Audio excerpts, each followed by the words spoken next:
Bonjour à tous, bienvenue dans cette nouvelle vidéo d'analyse technique.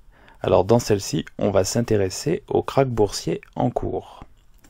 Alors comme d'habitude, point important, les informations présentées dans cette vidéo ne constituent aucunement des conseils en investissement, celles-ci ont un but purement éducatif.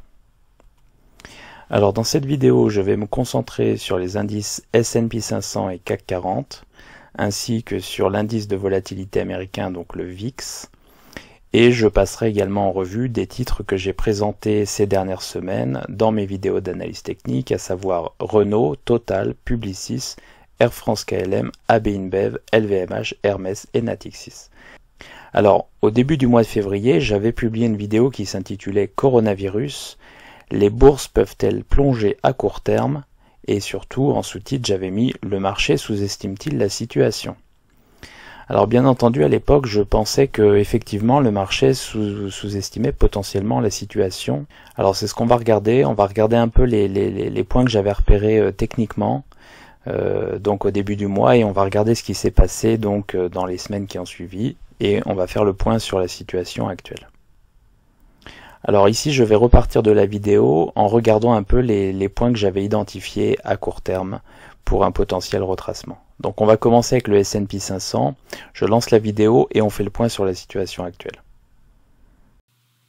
Voilà, donc en cas de dérapage, on a trois zones potentielles. Première zone de retracement, 3150 points, d'accord, avec ici les moyennes mobiles exponentielles 18 et 21 périodes et le prolongement de l'apex d'un biseau, du biseau long terme. Deuxième zone, 3070 points, d'accord, qui correspond aux moyennes mobiles exponentielles 34-37 périodes. Et troisième zone potentielle, 2995 points, qui correspond aux moyennes mobiles exponentielles 52-55 périodes.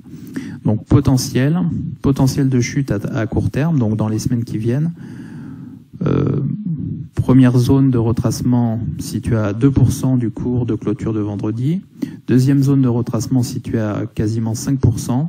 Et troisième zone de retracement située à environ 7% du cours de clôture de vendredi. Donc ça, c'est notre potentiel sur le S&P 500 à horizon de quelques jours, quelques semaines. Alors comme on peut le voir ici, le S&P 500, sur le S&P 500, donc ce qu'on a ici, c'est qu'on a un énorme chandelier baissier ici, donc je vais zoomer un petit peu. Et donc on voit que les points que j'avais anticipés, c'est-à-dire les 3150, 3070 et 2995, ont tous été atteints dans les semaines qui ont suivi ma vidéo du 2 février. Alors, ce qui se passe ici, et donc on est en fréquence mensuelle ici, c'est qu'on avait ici un chandelier qu'on appelle, alors qu'on peut caractériser comme étant une étoile filante. Et donc on avait potentiellement donc une étoile filante ici, et en fait ici on a une structure en trois chandeliers, structure de retournement à trois chandeliers qu'on appelle une étoile du soir. Donc on avait noté une alerte ici en fréquence mensuelle, et donc on voit que effectivement ce mois-ci, et donc je vais mettre la vue en hebdomadaire, fréquence hebdomadaire ici pour qu'on se rende compte de la situation, voilà. Et en fait, donc j'avais publié ma vidéo le 2 février, donc c'était ici, et j'avais dit qu'ici potentiellement on avait une zone de résistance, donc au niveau du point haut de l'étoile filante. Et vous voyez, hein, on est venu sur cette zone ici, on n'a pas réussi à se décoller de cette zone et à monter plus haut, et le marché a fortement corrigé cette semaine, puisque si je prends donc la clôture, alors je vais prendre juste la semaine ici, et vous voyez que sur la semaine en fait on perd quasiment 15% sur le marché américain, ce qui est totalement énorme. D'accord, donc pour remettre ça en contexte, c'est la chute la plus rapide de l'histoire des marchés américains, donc c'est pas un mouvement anodin, voilà. Alors pour autant, alors ce qu'on peut dire, alors je vais dézoomer un petit peu, ce qu'on peut dire c'est qu'effectivement on a une très forte chute du marché américain cette semaine. Si je le mets en fréquence journalière, vous allez voir. Alors en fréquence journalière, vous voyez c'est extrêmement baissier, on a un gap baissier ici, donc un gap de rupture. Le marché se met à chuter, on passe en dehors des bandes de Bollinger ici. Et alors ici par contre on a un marteau, donc là ça va être intéressant à court terme. On a un marteau et vous voyez qu'on a un marteau qui ne touche pas sa ligne de signal ici et qui est en dehors des bandes de Bollinger. Donc ça veut dire mouvement baissier extrêmement fort, mais qui pourrait entraîner une reprise haussière à très court terme. Donc on va le marquer ici comme ceci. Je vais faire comme ceci. Vous voyez, j'encadre ici ma figure donc en chandelier japonais. Je remarque qu'elle est éloignée de sa zone de signal en vert, qui est une moyenne mobile exponentielle 3 périodes, et qu'elle est en dehors des bandes de Bollinger. Vous voyez, on est tellement bas ici qu'on est en dehors des bandes de Bollinger. Alors ça veut dire deux choses. Ça veut dire que soit le marché va continuer, donc lundi, mardi, on va continuer et on va partir dans un crack encore plus puissant. Ça, c'est une possibilité. Deuxième possibilité, c'est qu'en réalité, le marché est ici en train de marquer des points extrêmes à très court terme. Et donc cette zone ici va devenir une zone de reprise haussière. Alors à très court terme, donc je vais sauvegarder cette zone en journalier, on va mettre ça comme ça. Et je vais revenir ici en hebdomadaire, comme ceci, voilà.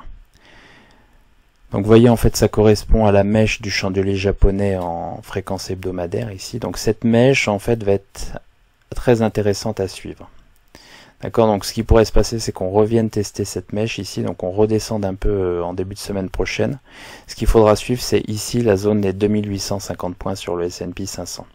Si jamais on casse cette zone, effectivement, on devrait retourner chercher cette zone-là des 2750 et on pourrait aller encore plus bas la semaine prochaine. Donc je vais revenir sur la fréquence mensuelle ici, comme ceci. Donc on a une zone à suivre en fréquence journalière, vous voyez. Pour autant en fréquence mensuelle, les zones suivantes, donc on a, vous voyez, on évoluait au-dessus des moyennes mobiles exponentielles 5 et 8 périodes en gris. On est venu chercher les moyennes mobiles 18-21 périodes en bleu, on a rebondi, on avait une zone de support ici, on avait noté 3 zones ici importantes et vous voyez qu'on a clôturé le mois. Si je prends ici mon cours de clôture et qu'on met la clôture, on a clôturé à 2989. Donc vous voyez, on est à proximité de la zone des 2995 points ici. Alors, on a une figure de retournement ici en chandelier japonais qu'on appelle une étoile du soir. Généralement, ce qui se passe sur les étoiles du soir, c'est que la moitié du corps du chandelier rouge ici, donc du chandelier baissier, devient une zone de résistance. Ça veut dire qu'on devrait retrouver des vendeurs dans cette zone ici, donc je vais le mettre ici. On va mettre une zone en rouge, comme ceci. On va essayer de changer la couleur parce qu'on ne voit pas très bien. On va mettre ça en noir et je vais mettre des pointillés. Voilà, ce sera plus visible comme ça, voilà. Donc là, on devrait retrouver des vendeurs ici dans la zone des 3000. Alors, on va essayer de bien le placer. Et le milieu est à peu près par ici. Alors, ce qu'on peut faire, c'est utiliser... On peut utiliser ici une règle, donc retracement de Fibonacci ici, pour voir la zone des 50% du corps, pour avoir une zone précise. Donc, vous voyez, la zone, elle est plutôt... Si je prends mon 50%, la zone est plutôt par ici. Voilà. Ça, c'est le milieu de mon corps. Du corps du chandelier. Voilà, donc ici on aura des vendeurs potentiellement dans la zone des, on va regarder ça, dans la zone des 3100 points, donc je vais le noter. 3100 points, on aura des vendeurs. 3100 points. On devrait avoir des vendeurs, hein. On n'aura pas forcément des vendeurs, on devrait avoir des vendeurs. C'est une hypothèse, je préfère le préciser. 3100 points. Donc ce qui pourrait se passer, en cas de reprise haussière, puisqu'on est extrêmement survendu ici à très court terme, comme on l'a vu en fréquence journalière.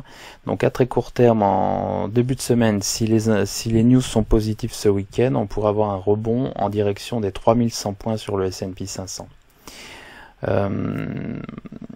Puisque comme on l'a vu en fréquence journalière ici, on a un marteau, donc avec une très longue mèche, un marteau, qui ne touche pas, qui n'est pas en contact avec sa ligne de signal et qui est hors bande de Bollinger. Donc ça, potentiellement, c'est un marché extrêmement survendu. Si je regarde mon RSI, je vois que je suis en zone de survente. Alors ça veut dire que ça pourrait continuer aussi, hein. Là, on n'a pas d'informations supplémentaires. Si je regarde la fréquence hebdomadaire ici, donc j'ai une mèche ici, je suis revenu sur mes zones et je suis en dehors de ma moyenne mobile exponentielle 52-55 périodes. Donc ce qui se passe généralement, c'est quand on sort de cette moyenne mobile exponentielle 52-55 périodes, les cours ont tendance à revenir chercher cette moyenne mobile ici. Alors la question qu'il faudra se poser, c'est est-ce que les cours vont pouvoir rester au-dessus de cette moyenne mobile exponentielle? Vous voyez que si je prends les cours ici, quand on commence à passer en dessous de cette zone, généralement ce qui se passe, c'est qu'on repart à la baisse beaucoup plus bas. Donc ce qui pourrait se passer, c'est qu'on essaie de revenir au-dessus de cette moyenne mobile exponentielle en fréquence hebdomadaire, mais qu'on ne parvienne pas à réintégrer ici les moyennes mobiles et donc qu'on reste en dessous au final, hein, que ces zones viennent servir de zone de résistance, peut-être dans la zone des 3100 points d'ailleurs. 3100 points et potentiellement ici il y a deux zones. Pourquoi il y a deux zones? Parce qu'en fréquence mensuelle on a un chandelier dont le corps, le milieu du corps est situé à 3100 points, mais ici on a un Marubozu, alors un quasi Marubozu parce qu'en fait on a quand même une mèche en dessous, mais un énorme chandelier baissier. Donc ici on aurait également une zone de retracement possible. Je vais le mettre comme ceci.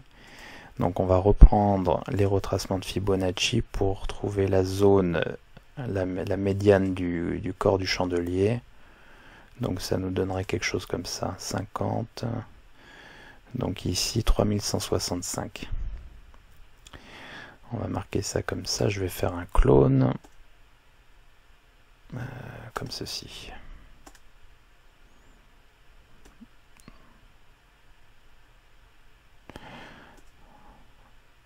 Alors je vais tirer un trait plutôt.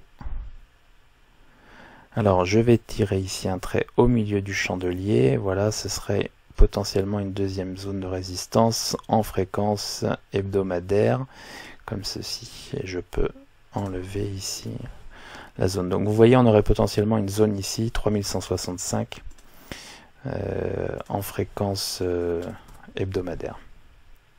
Donc ici on a une zone de résistance potentiellement comprise entre 3100 points et 3165 points. Donc le tout, ce sera la semaine prochaine de préserver cette zone en noir ici, donc les moyennes mobiles exponentielles 52-55 périodes, d'essayer de revenir ici, se placer au-dessus des 3165 points, ce qui ne sera pas à mon avis partie gagnée.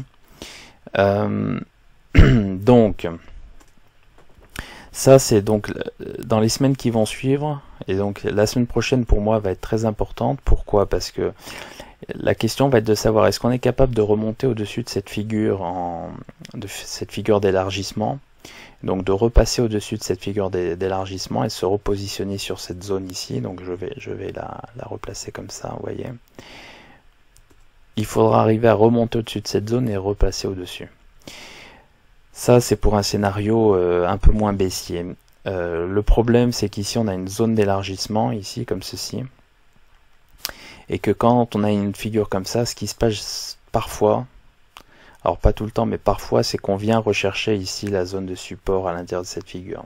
Donc vous imaginez bien que si on va chercher cette zone de support dans les semaines et mois qui viennent, ça voudrait dire que le potentiel baissier sur le S&P 500 est encore d'environ 22%.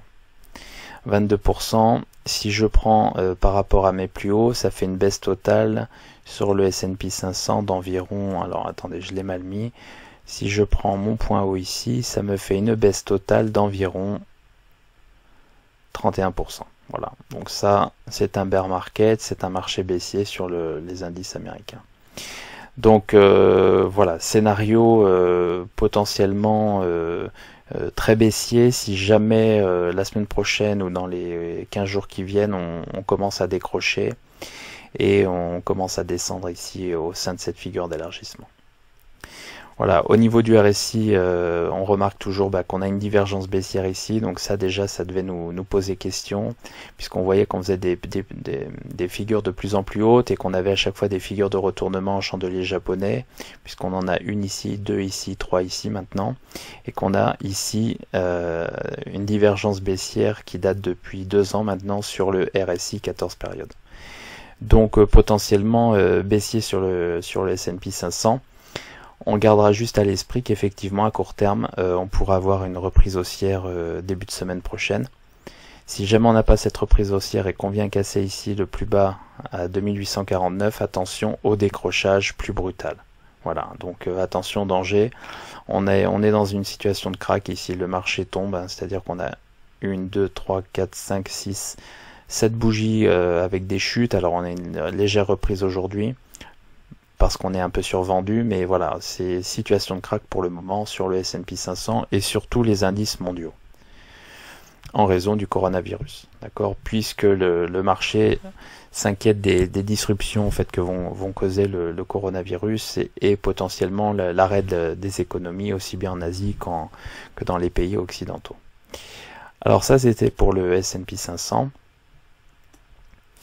Ça c'était pour le S&P 500, je vais sauvegarder ici. Alors maintenant on va s'intéresser au CAC 40, donc je vais juste remettre la vidéo du CAC 40 pour voir un peu quels étaient mes objectifs à la date du 2 février et voir un peu ce qui s'est passé et voir ce qu'on peut anticiper désormais ou essayer d'anticiper en tout cas sur les marchés et sur le marché français en particulier. Sur le CAC 40, à très court terme, les objectifs sont les suivants. Premier objectif, 5695 points. Deuxième objectif, 5356 points, puis 5266 points. Ça, ce sont les objectifs à horizon de quelques semaines. D'accord ? En cas de dégradation de la situation concernant le nouveau coronavirus, objectif final, 4630 points. Alors, on est sur le CAC 40. Alors, ce qu'on va regarder, voilà, c'est la situation du CAC 40. Donc, comme on peut le voir, les objectifs ont été atteints un par un. Alors, lorsque j'ai tourné la vidéo le 2 février, on était dans cette zone. Ce qui s'est passé, c'est qu'on est allé faire un pullback sur la figure en biseau ascendant. Donc ça, c'est quelque chose qui arrive parfois. On va faire un pullback, vous voyez. On avait une zone de résistance ici représentée par un gap. On est allé repasser au-dessus du gap, mais très brièvement, puisqu'en fait cette zone, toute la zone ici et jusqu'au-dessus était caractérisée par la présence de vendeurs, et le marché repartit à la baisse ici, fortement à la baisse. Donc on est allé chercher les objectifs un à un, donc d'abord 5695 points, puis 5356 points, et enfin 5266 points, puisqu'on a fait un plus bas en séance aujourd'hui à 5225 points. Et vous voyez qu'en fait les cours se sont arrêtés sur la droite de résonance qui est identifiée en orange au milieu. Vous voyez, donc on a un canal long terme, on a un canal haussier long terme en orange matérialisé par une zone de support en bas, une zone de résistance en haut, et on a une droite de résonance au milieu qui sépare ce canal haussier en deux zones.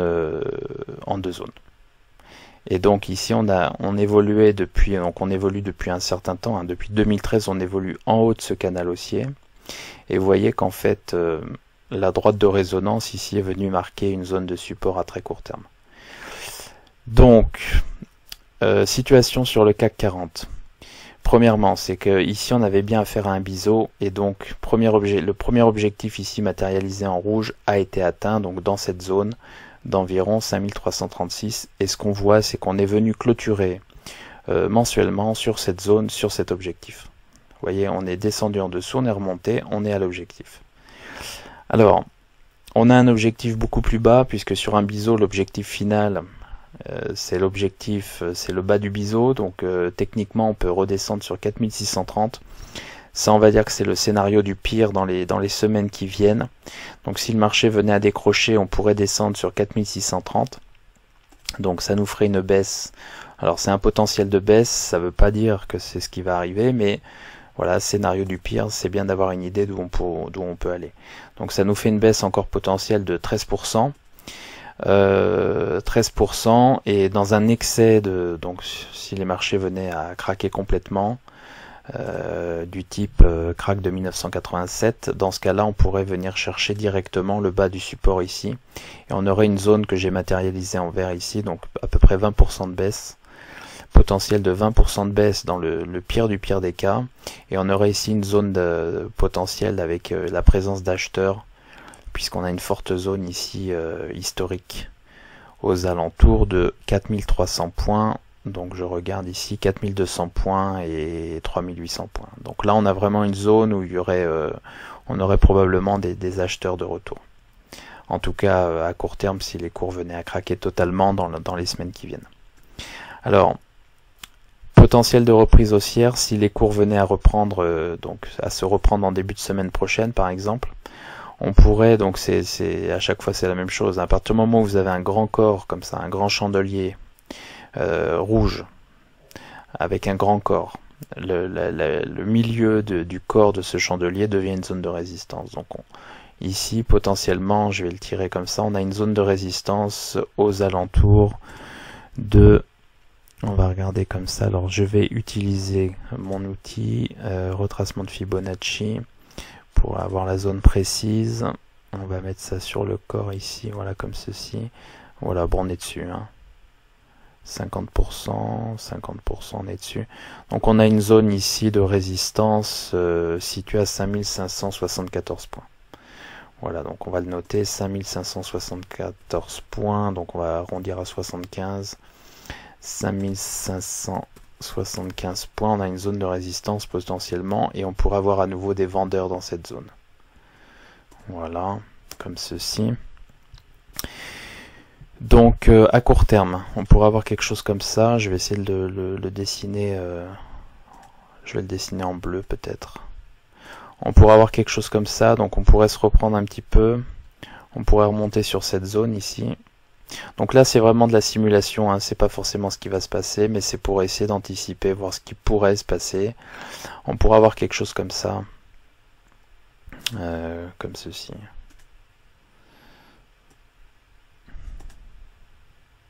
Alors bien sûr ça pourrait être plus rapide, il faudra attendre un peu les nouvelles, mais on pourra avoir quelque chose comme ça. Voilà. Donc deux scénarios possibles, Premier scénario, ben, c'est que les nouvelles ce week-end ne soient pas bonnes. Donc il y a deux alternatives. Soit les nouvelles ce week-end sont plutôt rassurantes, c'est-à-dire que le nombre de cas sur le coronavirus, et c'est ce qu'on va regarder juste après, n'augmente pas trop et que le virus est contenu.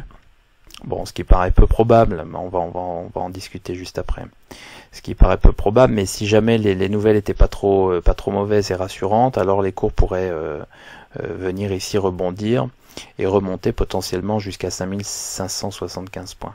Si par contre les nouvelles venaient à être mauvaises, et donc dimanche soir on avait des mauvaises nouvelles avec une explosion du nombre de cas par exemple, alors les marchés pourraient craquer et venir chercher cette zone des 4630 points dans un premier temps.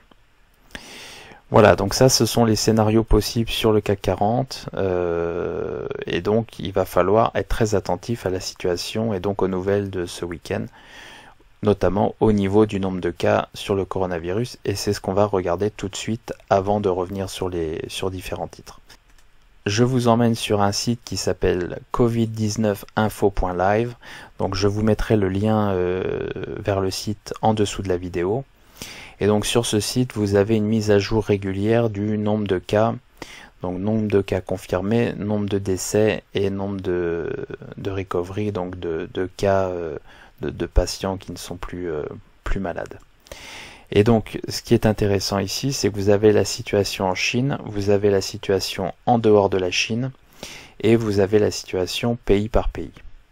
Et alors c'est là où c'est intéressant, puisque on voit l'évolution notamment donc en Chine ici, mais également en Corée du Sud, hein, puisque le nombre de cas a complètement explosé ces derniers jours. Donc on est passé d'un nombre de cas il y a une dizaine de jours, on devait être à une dizaine de cas environ, ou une vingtaine de cas, et on est passé en quelques jours à 2337 cas et 13 morts. D'accord, donc la situation ici est en train d'exploser, c'est-à-dire que le nombre de cas explose de jour en jour. Et en fait, on est en train de revivre un peu ce que la Chine a vécu, hein, c'est-à-dire qu'au début, on n'avait pas beaucoup de cas, et puis de manière exponentielle, le nombre de cas a augmenté complètement. Ce qu'on peut voir ici sur les courbes, alors je vais vous montrer un graphique ici. Vous voyez, ça c'était, donc on était au 23 janvier ici en Chine, mainland China, donc on était en Chine, et on voit le nombre de cas ici qui augmente de manière exponentielle. Alors, il apparaît que, a priori, on est en train d'atteindre un plateau en Chine en tout cas. Le problème, c'est que la question qu'on peut se poser, c'est est-ce que les chiffres chinois sont fiables ou pas, et ça, pour moi, on a quand même un point d'interrogation là-dessus. Donc ce qui va être intéressant de suivre, c'est la situation en Corée du Sud. Corée du Sud, pourquoi? Parce que a priori on peut se fier aux chiffres qui vont être publiés en Corée. Et donc on saura un peu la vitesse d'évolution du virus en Corée. Voilà, on aura un ratio aussi qui sera potentiellement pertinent et potentiellement fiable. Alors un point important ici, c'est la situation en Italie, parce que la situation en Italie, c'est pareil, est en train de dégénérer. On avait, il y a une semaine, on avait quasiment aucun cas en Italie, et aujourd'hui on est à 888 cas pour 21 morts. Ce qui veut dire que la situation est en train d'évoluer très rapidement et très défavorablement. L'Italie, en tout cas l'Italie du Nord, la ville de Milan a fermé ses écoles, fermé ses universités, et l'économie est totalement à l'arrêt dans le nord de l'Italie. Ce qui veut dire aussi que la situation va avoir un impact très fort sur le PIB du premier trimestre 2020. Et donc la question que le marché se pose, c'est est-ce que ça va avoir un impact encore plus fort sur le PIB par exemple du deuxième trimestre ou non. Un autre point important, c'est la contagion entre l'Italie, donc pour la zone euro, entre l'Italie et les autres pays européens. Donc si on regarde un peu la situation en France par exemple, on voit qu'il y a 57 cas. Donc hier de mémoire il y avait 38 cas, avant-hier de mémoire il y avait 20 cas, et le jour d'avant il y avait 18 cas, et le jour d'avant encore il y avait 12 cas je pense.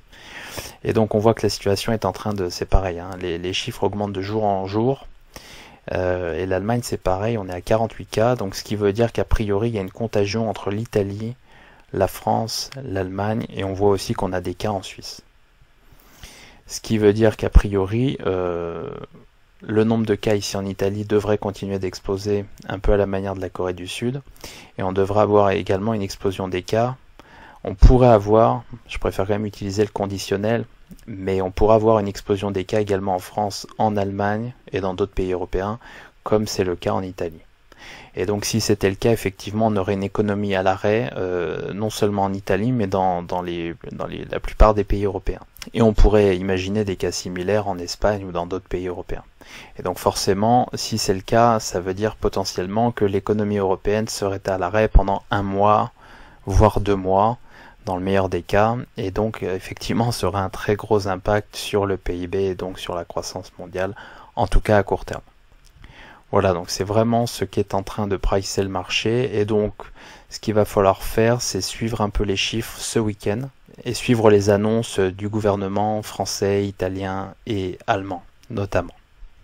Voilà, donc on va retourner sur nos graphiques, et on va regarder un peu différentes entreprises. Donc on va commencer par Renault. Donc Renault, l'action Renault, j'en ai parlé dans une vidéo il y a quelques semaines. Donc l'action Renault, bah, vous voyez, on avait déterminé un objectif potentiel dans le pire des cas à 20 €, et il apparaît qu'effectivement la glissade est très importante sur le titre Renault. Vous voyez ici on a fortement glissé sur le titre puisqu'on est à 26,50 €. Alors on a un objectif pire des cas 20 €. Alors pire des cas ça veut dire qu'on pourrait descendre un peu, hein. On pourrait être à 19 € par exemple, 18 €, mais scénario du pire autour de 20 €. Et on voit qu'ici on avait repéré une zone très importante, donc basée sur la présence d'un Marubozu ici, donc milieu du corps du Marubozu, et le bas d'un marteau ici, qui sont deux zones très importantes, et qui historiquement, vous voyez, sont des zones dans lesquelles on a retrouvé des acheteurs ici. Donc en 98, en 2001, en 2003, alors en 2008, crise financière, on était passé au travers de cette zone, mais ensuite c'est une zone qui avait encore servi de zone de rebond. Donc ce qui pourrait se passer ici, il y a deux scénarios possibles. Soit les marchés rebondissent en début de semaine prochaine, donc c'est-à-dire que les nouvelles de ce week-end sont pas trop mauvaises, et les marchés rebondissent en début de semaine ici, et donc on pourra avoir ici une remontée dans cette zone.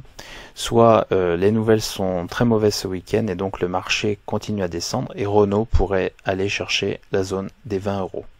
Alors pour autant, ça ne voudrait pas dire que Renault va rester dans cette zone pendant des années, mais ça voudrait dire qu'effectivement on pourrait avoir un mois très délicat, et ensuite potentiellement une remontée qui pourrait potentiellement être une remontée en V puisqu'on a une chute extrêmement violente. Donc avoir un peu le contre-mouvement de cette chute qui pourrait être également assez important. Voilà, donc j'utilise encore le conditionnel, hein. C'est pas forcément ce qui va se passer, mais c'est un scénario qui n'est pas impossible. Pourquoi? Puisque vous voyez, ici on a fait un report de canal haussier, on a reporté le canal, et ici on est sur une zone, donc je vais zoomer un petit peu, on est sur une zone ici,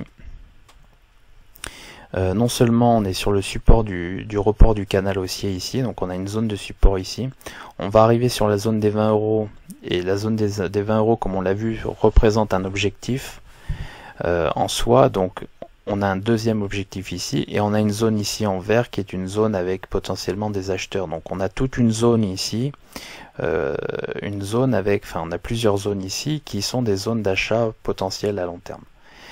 Donc il devrait se passer quelque chose sur le titre. Le tout c'est de savoir s'il se passe quelque chose sur les 25 € ou s'il se passe quelque chose sur les 20 €, voire sur les 19-18 €. Alors un point important ici, c'est au niveau du RSI 14 périodes. Quand je zoome ici sur le RSI 14 périodes en fréquence mensuelle, ce que je peux voir, c'est qu'en fait, le RSI est à son plus bas historique. Le RSI 14 périodes n'était jamais descendu aussi bas, y compris pendant la crise financière de 2008-2009. Ce qui veut dire que le titre est extrêmement survendu. Et donc, qu'à la moindre bonne nouvelle, au niveau du marché, parce qu'en fait le titre subit deux éléments, deux chocs. Il subit un élément intrinsèque, c'est-à-dire que la valeur est fortement vendue par le marché. Et il subit également un choc au niveau du coronavirus, puisque tout le secteur automobile est massivement vendu.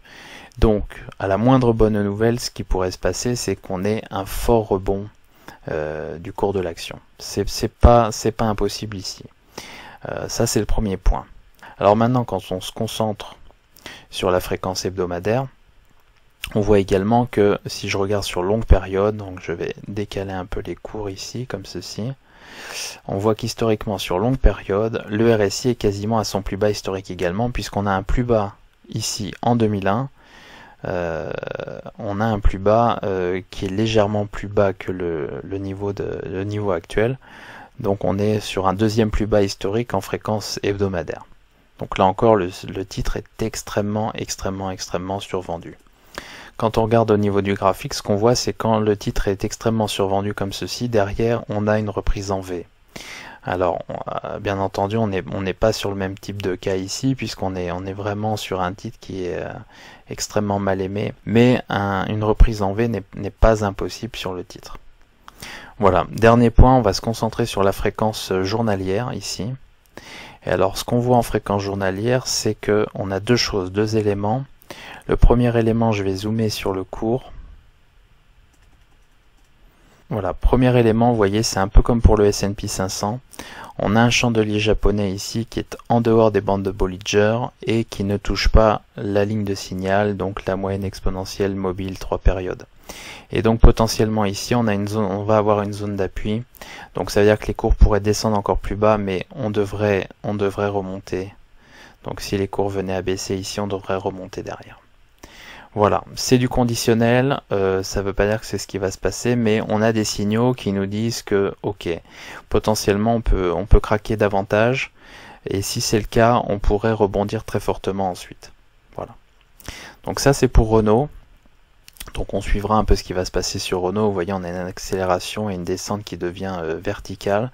Généralement sur les descentes verticales, ensuite derrière, on va guetter deux choses. Soit des chandeliers avec une forte reprise haussière, donc de type marteau, soit des petits corps qui vont se former un peu comme ici et qui vont marquer la fin du mouvement baissier. Voilà, donc c'est ce qu'on guettera dans les mois qui viennent, dans les semaines et les mois qui viennent sur le titre Renault. Alors, on va ensuite s'intéresser au titre Total rapidement, donc Total.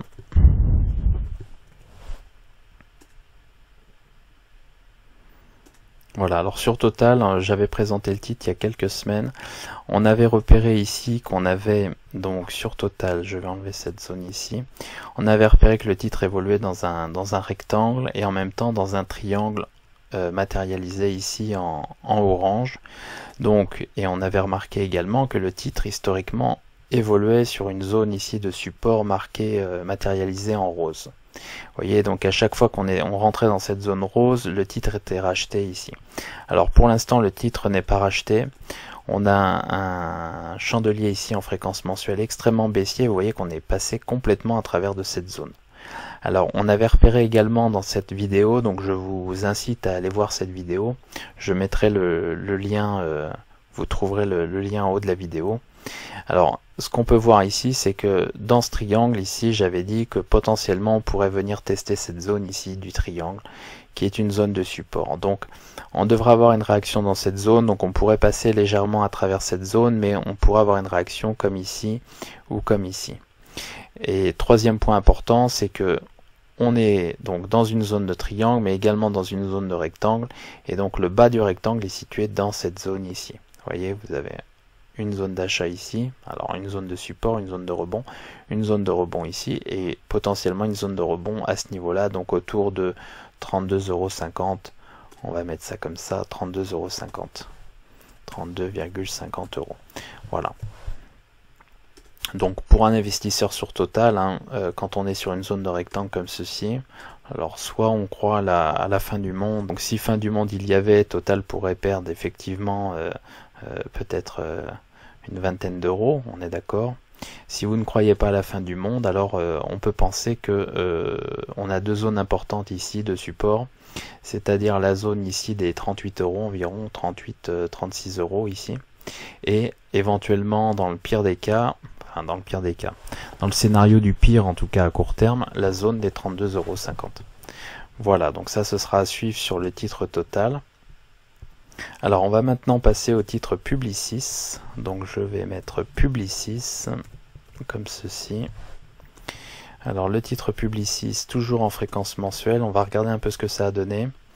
Alors dans ma dernière vidéo sur Publicis, j'avais indiqué la possibilité d'une accélération baissière, puisqu'on avait ici un chandelier japonais donc en étoile filante, et j'avais placé un trait rouge, vous voyez, pour dire que potentiellement quand on a ce genre de figure, donc une forte accélération, reprise technique, puis chandelier japonais en étoile filante ici, sur une moyenne mobile exponentielle à 5-8 périodes, ce qui se passe généralement, c'est qu'on a une accélération baissière derrière, et j'avais tiré un trait rouge pour indiquer que la zone, l'objectif ici, était situé ici, et vous voyez qu'en fait, c'est exactement ce qui s'est passé. Donc je vous invite à aller revoir la vidéo, et vous voyez qu'en fait ici on a bien un chandelier rouge extrêmement baissier qui est venu chercher le point d'objectif ici, donc à 35 €. Voilà, donc objectif atteint ici sur Publicis. Alors là on a affaire à une structure baissière, donc accélération baissière ici, grand chandelier rouge, reprise haussière avec des petits corps, chandelier à petits corps, puis figure de retournement, re-accélération baissière. Alors ça nous indique potentiellement que la chute n'est pas totalement terminée, et donc on pourrait revenir en fait dans cette zone ici, qui, comme on l'avait vu dans la vidéo sur Publicis, est une zone de support long terme.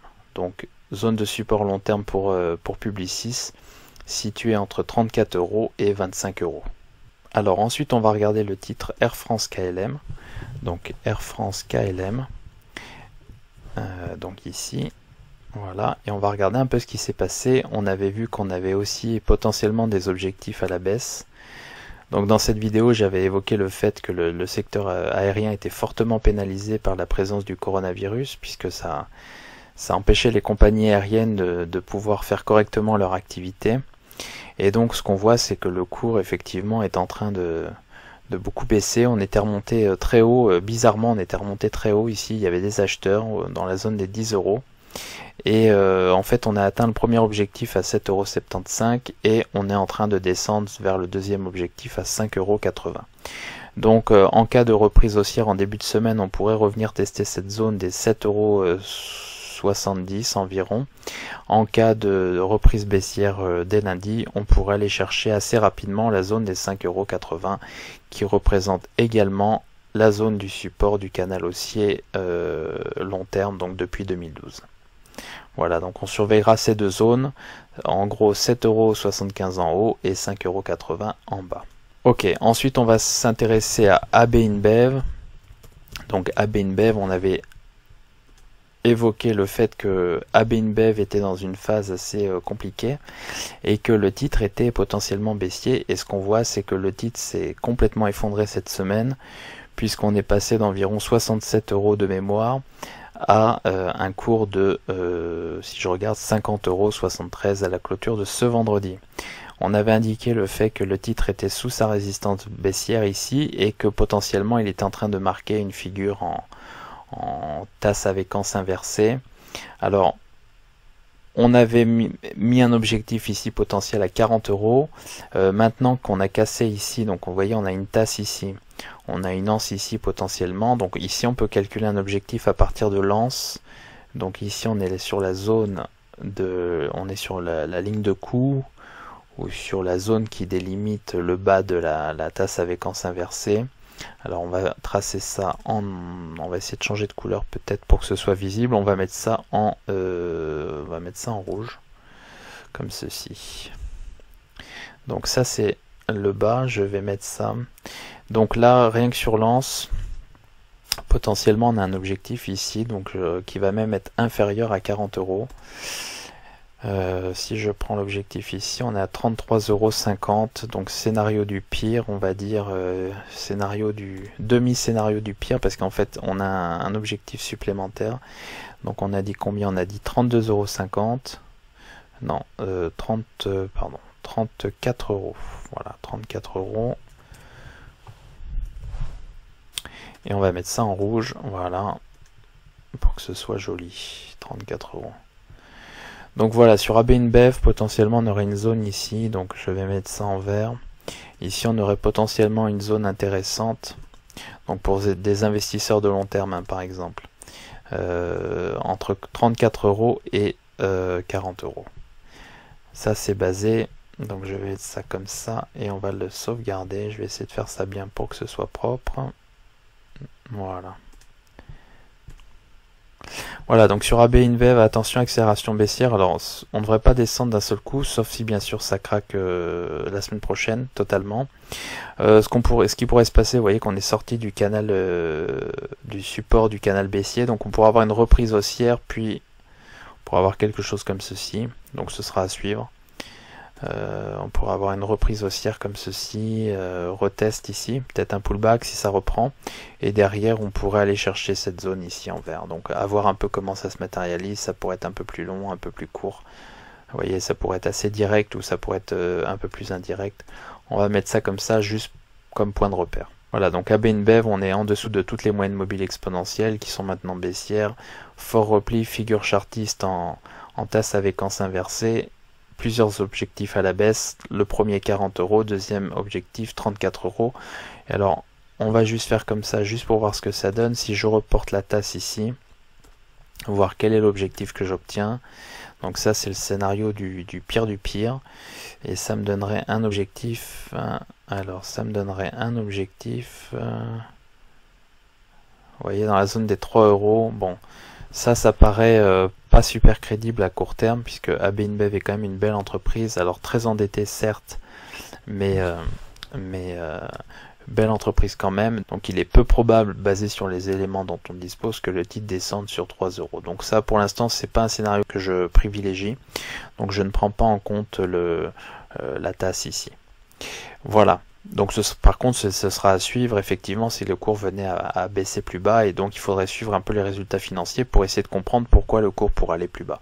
Pour l'instant on n'a pas d'indication suffisante pour pouvoir dire que ok, techniquement j'ai une tasse ici, mais je peux la reporter pour avoir un objectif de 3 €. Voilà, pour l'instant on ne peut pas anticiper ce genre de scénario. Alors on va continuer avec les titres LVMH et Hermès, juste pour voir ce qui se passe au niveau du luxe, donc l'impact du coronavirus sur le luxe. Donc LVMH comme ceci, voilà, donc ça c'est pour LVMH. Alors ce qu'on voit sur LVMH, hein, vous vous rappelez, Alors ce qu'on voit sur LVMH, vous vous rappelez, ici on a une figure en biseau ascendant sur le RSI. J'avais dit dans une précédente vidéo qu'on pourrait venir chercher le support ici de cette zone. Donc a priori c'est ce qu'on est en train de faire. J'avais indiqué également qu'on avait une zone d'achat potentielle entre 345 € et 353 €. Et alors là, quand je regarde le cours, on voit qu'on est venu chercher, vous voyez ici, il faut regarder cette zone ici. Donc si je me mets sur le chandelier, on voit qu'on est venu chercher 353,25 €. Donc on était pas mal niveau analyse technique, hein. On était assez précis. Donc il y a des gens qui ont acheté juste au-dessus, des investisseurs qui se sont placés à 353,25 € juste au-dessus de l'objectif. Ok, pourquoi pas. Vous voyez qu'ici dans la semaine, alors on ne le voit pas ici en fréquence mensuelle, mais si je mets la fréquence hebdomadaire, vous voyez, on était descendu ici, quand j'ai fait ma vidéo on n'était pas ici, on est venu rechercher cette zone de résistance que j'avais définie ici, et on est venu chercher l'objectif ici à 353 €. Donc assez logique sur le mouvement sur LVMH, c'était ce qui était anticipé. Donc on avait deux zones de résistance ici, on voit bien que le cours était venu là, rechercher la première zone de résistance à 418, on avait des vendeurs sur cette zone, ils ont vendu le marché, objectif atteint à 353 €. Alors à 25 centimes près, on peut considérer que l'objectif est atteint. Alors, ce qui pourrait se passer, donc si on a une reprise du marché, le titre pourrait remonter sur cette zone de 390 € à peu près. Si jamais le marché continue à baisser plus bas, potentiellement on va venir tester cette zone ici. Et donc on pourrait enfoncer cette zone. Si le marché partait vraiment à la dérive la semaine prochaine, on pourrait venir chercher 310 €, allez un peu plus, 315 € environ. Donc on pourrait venir chercher quelque chose dans cette zone là. Voilà, pour l'instant difficile d'en dire plus, puisqu'ici on a un support, donc on peut imaginer que quand on va atteindre ce support, alors on pourrait le casser pour revenir faire un pullback, mais quand on va atteindre ce support, il devrait à nouveau y avoir des acheteurs, donc je dirais a priori dans cette zone, ou dans cette zone au milieu quoi. Voilà, ça c'est pour LVMH. Alors on va regarder le titre Hermès. Alors Hermès, on va regarder, mais c'est un peu la même configuration. Donc pour Hermès, on avait dit qu'on avait une divergence baissière sur le RSI 14 périodes en fréquence mensuelle. Donc on avait dit attention, danger. On avait repéré ici plusieurs zones de résistance. Déjà un objectif ici qui n'a toujours pas été atteint et qui ne sera peut-être pas atteint. Et on avait repéré ici deux zones de résistance, donc à 725 et à 700 €. Donc ça c'était pour le 2 février.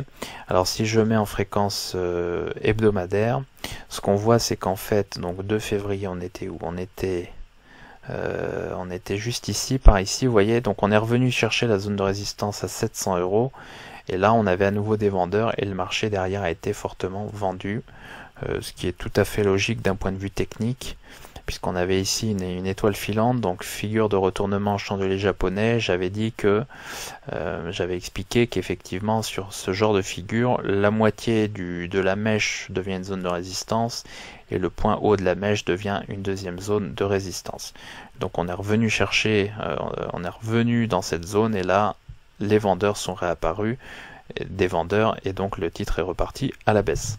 Alors j'avais fixé un premier objectif à 612 €.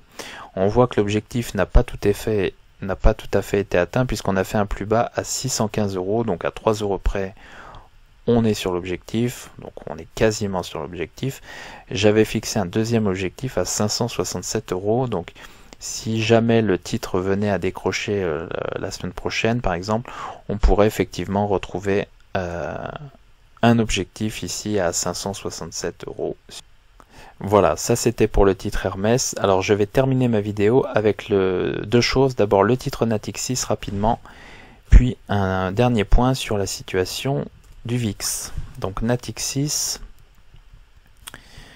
voilà, donc Natixis, on avait repéré ici. On avait repéré ici sur Natixis, déjà sur le RSI 14 périodes, on avait repéré déjà une belle divergence ici, et on avait surtout repéré que le RSI 14 périodes était en dessous de sa zone de support ici, et donc on pouvait potentiellement avoir un pullback et avoir une reprise baissière, ce qui était plutôt baissier au niveau de l'action. Et alors on voit ici, je vais zoomer un petit peu, on voit ici qu'en fait, donc on avait repéré plusieurs zones de résistance, notamment avec les moyennes mobiles exponentielles baissières, et on avait repéré ici qu'on était sur une zone de vente potentielle à très court terme. Qu'est-ce qui s'est passé? Les vendeurs sont réapparus, le titre a fortement chuté, puisque Natixis, donc comme le reste du marché, puisqu'on est dans un marché extrêmement baissier, mais Natixis a perdu quasiment 17% cette semaine. On avait repéré également, donc ça c'est en fréquence mensuelle, mais vous voyez sur la semaine on a fortement baissé, on est revenu chercher la zone de support ici en bleu. On avait repéré également qu'effectivement le titre va osciller entre deux zones, on a un objectif en haut, enfin un objectif qui est une zone de gap baissier, donc potentiellement vendeur, autour de 4,85 €, mais on a surtout un objectif en bas, alors on le voit pas ici mais c'est délimité en noir ici, autour de 2 €. Donc si jamais le marché venait à craquer davantage, puisqu'on peut considérer que la semaine a été une semaine de crack, on pourrait retourner chercher les 2 € sur Natixis. Donc prudence sur le titre, voilà, il faudra vraiment suivre ce qui se passe sur le titre et sur les marchés en général. Voilà, donc je vais terminer ma vidéo en me concentrant sur le VIX. Donc ça va être un point important. Pourquoi? Parce que le VIX va nous donner des points de repère par rapport à la situation actuelle de crack. Alors, pour ceux qui ne connaissent pas cet indice, donc c'est le VIX, le Volatility Index, donc c'est un indice américain qui en fait prend en compte la valeur des options, donc des puts et des calls sur l'indice S&P 500 aux États-Unis. Et donc ça, c'est ce qu'on appelle la volatilité implicite. Et donc la volatilité implicite, c'est la volatilité qui est estimée par le marché. Et donc plus cette volatilité estimée est importante, plus le marché est en situation de stress. Moins cette volatilité implicite est importante, moins le marché est en situation de stress. Ça c'est pour résumer. Donc ce qu'on peut voir sur le VIX en fait, c'est que généralement le VIX oscille dans un range entre 10 et 12. Et là on est passé à 40. Vous voyez, on a clôturé ce vendredi à 40. Et quand on regarde historiquement ce qui se passe au niveau du VIX, on voit que le VIX est dans ces zones de manière extrêmement extrêmement rarement. Donc on retrouve un VIX dans la zone des 40, donc ici en 1997, donc pendant la crise financière asiatique de 97, également pendant la crise économique et financière russe avec la faillite du fonds LTCM, donc du fonds américain LTCM en 98. Je vous laisserai regarder ça sur internet si vous ne connaissez pas. On retrouve ça donc pendant le 11 septembre, donc le mois du 11 septembre, je suis en fréquence mensuelle ici, donc le 11 septembre 2001. On retrouve ça également en 2002, pendant la récession de 2002. Et on retrouve des niveaux identiques, donc pendant la crise financière de 2008-2009, et on voit que dans cette crise, le VIX avait atteint 40 donc en septembre 2008, donc pendant la faillite de Lehman Brothers. Donc on voit vraiment qu'on est sur des niveaux de VIX, on est sur des niveaux de panique de type crack et de type crise extrêmement violente. Alors on retrouve ces niveaux également en 2010, donc pendant la crise grecque. On retrouve ces niveaux en 2011, donc fin 2011, ça c'est la crise des dettes souveraines, notamment en Europe. On retrouve ce niveau en 2015, août 2015, donc ça c'est l'effondrement des bourses chinoises, qui avait été extrêmement violent également. Et on retrouve ces niveaux en 2018, donc ça c'était début d'année 2018, avec un début de crack qui avait été rapidement... donc un début de forte chute des marchés américains qui avait été rapidement contrôlé par la Fed. Alors, quand on regarde ces niveaux, ce qu'on voit, c'est qu'on a des niveaux de 40 qui sont atteints régulièrement, mais avec des mèches. Alors, quand on a des mèches comme ça veut dire que c'est très passager.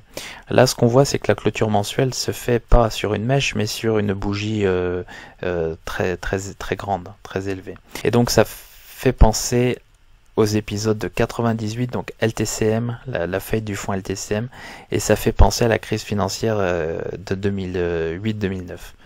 Et également à la crise des dettes souveraines de 2011.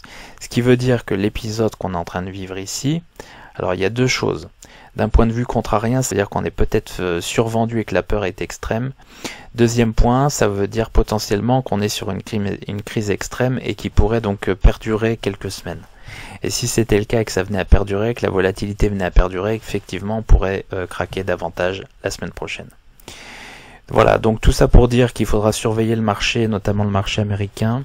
Il faudra surveiller les news ce week-end pour savoir si les nouvelles sont mauvaises ou sont plutôt rassurantes.